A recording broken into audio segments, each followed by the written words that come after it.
গতকাল রাজ্যের বাজেট পেশ করা হয়েছে। সামনেই রাজ্য নির্বাচন অনুষ্ঠিত হবে, তার আগে এটি ছিল একটি রাজ্য সরকারের মেয়াদকালীর শেষ বাজেট। এই বাজেটে রাজ্যের মহিলা কৃষক থেকে কর্মহীন যুবক যুবতীদের জন্য বেশ কিছু প্রকল্প এবং চালু থাকা প্রকল্প খাতে আর্থিক অনুদানের পরিমাণ বাড়ানো হয়েছে।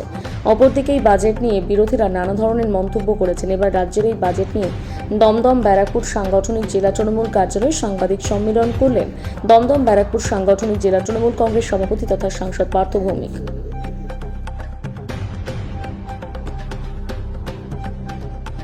আজকে মূলত কি কারণে এই প্রেস বলুন। নমস্কার।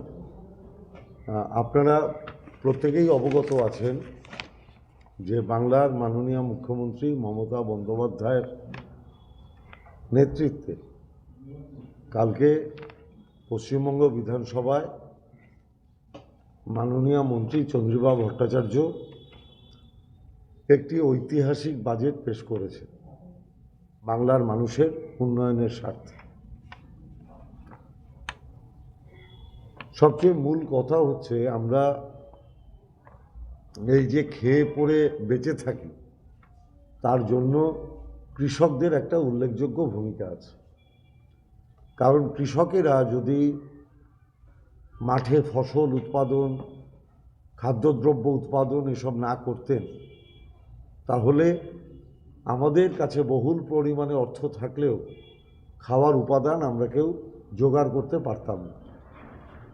মমতা বন্দ্যোপাধ্যায় সবচেয়ে বেশি জোর দিয়েছে এই ভূমিহীন ক্ষেত মজুরদের উপর। তারা যাতে তাদের ন্যূনতম চাষবাসের জন্য সাহায্য পান, তার জন্য রবি এবং খরিফ মরশুমে তিনি 2000-4,000 টাকা করে তাদের দেবেন, যাতে তাদের কাজ করতে সুবিধা হয়। এর বাইরেও একটা যুগান্তকারী সিদ্ধান্ত বাংলার মাননীয় মুখ্যমন্ত্রী মমতা বন্দ্যোপাধ্যায় নিয়েছেন। সেটা হচ্ছে এই সেচ ব্যবস্থা। অর্থাৎ আপনারা জানেন যে কৃষকেরা যখন জমিতে চাষ করেন তার জন্য সেচের যে জল ব্যবহার করা হয়, সরকারি যে কল ব্যবহার করা হয় এবং অন্য যে সমস্ত সরকারি প্রয়োজনীয় সাহায্য লাগে, সেই পুরো টাকাটা বাংলার মাননীয় মুখ্যমন্ত্রী পুরো রদ করে দিয়েছেন। অর্থাৎ সেচ ওরিয়েন্টেড কোনো টাকা কোনো কৃষককে দিতে হবে না, সরকার সেটা বহন করবে। এইরকম একটা যুগান্তকারী সিদ্ধান্ত ভারতবর্ষের অন্য কোনো রাজ্যে আপনি দেখাতে পারবেন না, যেখানে কেন্দ্রীয় সরকার কৃষিজাত পণ্যের উপরে জিএসটি বাড়িয়ে কৃষকদের প্রায় মৃত্যুর মুখে ঠেলে দিয়েছেন। সেখানে কৃষকরা যাতে উৎপাদন করতে পারেন তার জন্য একটি যুগান্তকারী সিদ্ধান্ত ঘোষণা করে মমতা বন্দ্যোপাধ্যায় কৃষকদের পাশে দাঁড়িয়েছেন। এরপরে আমি অন্যান্য সেক্টরের কথা বলতে পারি। আপনারা জানেন যে আশাকর্মী, অঙ্গনওয়াড়ি কর্মী, সিভিক ভলেন্টিয়ার, গ্রাম পুলিশ ও গ্রিন পুলিশ, এদের প্রত্যেকের মাসিক ভাতা 1,000 টাকা করে বাড়িয়ে দেওয়া হয়েছে।